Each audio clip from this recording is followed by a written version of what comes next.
Hello friend, welcome to my YouTube channel. તો આજે હું તમારી સાથે લઈને આવી છું વરસાદમાં ખાવાની મજા પડે તેવા ટેસ્ટી અને ચટપટા ગરમા ગરમ સેવ રોલ. તો ચાલો આપણે શરૂઆત કરીએ સેવ રોલ બનાવવાની. તો સૌથી પહેલાં મેં અત્યારે મિક્સર જાર લીધું છે. ત્યાર પછી આપણે તેમાં એક નંગ આ રીતે સમારેલું જે ગાજર છે એ એડ કરીશું. ત્યાર પછી આપણે તેમાં ફ્રેશ લીલા વટાણા છે એ એડ કરીશું. ત્યાર પછી અહીંયા મેં 2 નંગ ગ્રીન મરચાં લીધા છે તે આપણે એડ કરીશું અને આ બધી વસ્તુને આપણે અધકચી ક્રશ કરી લઈશું. તો આ રીતે આપણે વટાણા અને ગાજરને ક્રશ કરી લીધા છે. ત્યાર પછી હવે ગેસ ઉપર મેં કઢાઈ લીધી છે, જેમાં 1 ચમચી મેં ઓઇલ એડ કર્યું છે. ત્યાર પછી હવે આપણે જે વટાણા અને ગાજર ક્રશ કર્યા છે એ એડ કરીશું. ત્યાર પછી હવે આપણે તેમાં થોડું સોલ્ટ એડ કરીશું અને હવે આપણે લગભગ 2 થી 3 મિનિટ માટે આ જ રીતે એને એકદમ સરસ રીતે કૂક કરી લઈશું.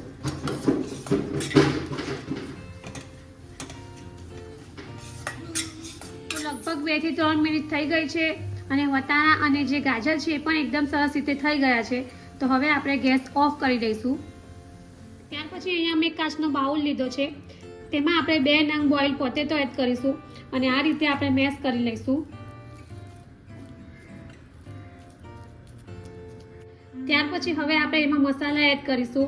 તો અહીંયા મેં લાલ મરચું લીધું છે, આમચૂર પાવડર છે, સોલ્ટ છે, હળદર છે અને ગરમ મસાલો છે. તો આ બધી વસ્તુ આપણે એડ કરી દઈશું. ત્યાર પછી હવે આપણે તેમાં લીલી કોથમીર એડ કરીશું. ત્યાર પછી હવે આપણે તેમાં 1 ચમચી સુગર એડ કરીશું અને આ બધી વસ્તુને એકદમ સરસ રીતે મિક્સ કરી લઈશું.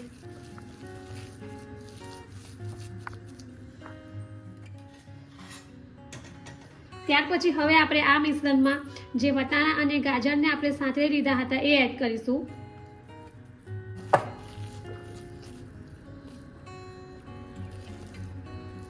ત્યાર પછી હવે આપણે 3 થી 4 ચમચી કોર્નફ્લોર એડ કરીશું અને હવે આપણે આ બધી વસ્તુને એકદમ સરસ રીતે મિક્સ કરી લઈશું. તમે કોર્નફ્લોરની જગ્યાએ બ્રેડ ક્રમ્સ પણ યુઝ કરી શકો છો. તો હવે આપણે આ મિશ્રણમાંથી ગોળ રોલ વાળી લઈશું. તો આ રીતે થોડું મિશ્રણ આપણે હાથમાં લઈશું અને આ રીતે આપણે ગોળ રોલ વાળી દઈશું. તો આ ટાઈપના આપણે બધા જ રોલને રેડી કરી લઈશું. તો આ રીતે આપણે બધા જ રોલને રેડી કરી લીધા છે. ત્યાર પછી હવે આપણે સ્લરી બનાવીશું. સ્લરી બનાવવા માટે મેં અત્યારે એક બાઉલમાં 2 ચમચી કોર્નફ્લોર લીધો છે.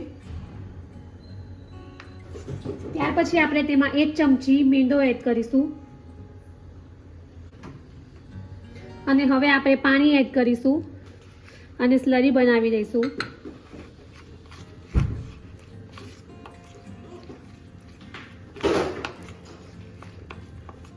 તો આ રીતે આપણે કોર્નફ્લોર અને મેંદાની સ્લરી રેડી કરી લીધી છે. ત્યાર પછી હવે આપણે તેમાં થોડું સોલ્ટ એડ કરીશું અને હવે આપણે મિક્સ કરી લઈશું. ત્યાર પછી અહીંયા મેં આ ટાઈપની જે પાતળી ઝીણી સેવ આવે છે તે લીધી છે, જેને આપણે દૂધમાં પણ બનાવીએ છીએ. તો હવે એને આપણે આ રીતે એકદમ સરસ રીતે ક્રશ કરી દઈશું. તો આ રીતે સેવને મેં ક્રશ કરી દીધી છે. ત્યાર પછી હવે આપણે જે રોલ બનાવ્યા છે તેને આ રીતે જે સ્લરી બનાવી છે એમાં ડીપ કરી દઈશું અને ત્યાર પછી હવે આપણે આ જે સેવ છે એને આ રીતે કોટ કરી લઈશું.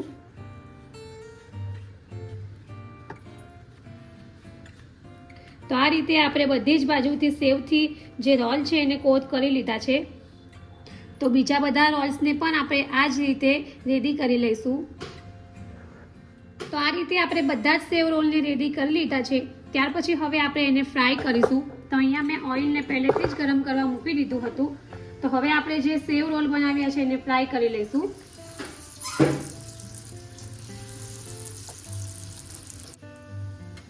તો બંને બાજુથી ગોલ્ડન બ્રાઉન રંગના થાય ત્યાં સુધી જ આપણે એને ફ્રાય કરીશું.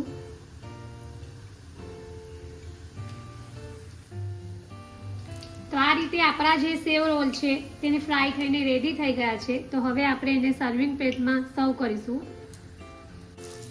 અને બીજા બધા સેવ રોલને પણ આપણે આ જ રીતે ફ્રાય કરી લઈશું. ત્યાર પછી હવે આપણે સેવ રોલ સાથે ખાવા માટેની ગ્રીન ચટણી બનાવીશું. તો એના માટે મેં મિક્સર બાઉલમાં થોડા કોથમીર લીધા છે. ત્યાર પછી થોડા ફુદીનાના પાન છે એ આપણે એડ કરીશું. ત્યાર પછી અહીંયા થોડા દાળિયા છે અને સિંગદાણા છે એ આપણે એડ કરીશું. ત્યાર પછી હવે આપણે સોલ્ટ એડ કરીશું. ત્યાર પછી આપણે થોડી સુગર એડ કરીશું. ત્યાર પછી અહીંયા ગ્રીન મરચાં છે અને લસણની કરી છે તે આપણે એડ કરીશું.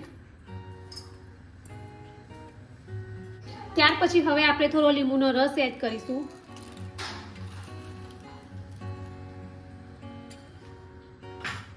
અને હવે આપણે થોડું પાણી એડ કરીશું અને મિક્સચરમાં ક્રશ કરી લઈશું. તો આપણી જે ગ્રીન ચટણી છે એ ક્રશ થઈને રેડી છે. હવે આપણે એને સર્વ કરીશું.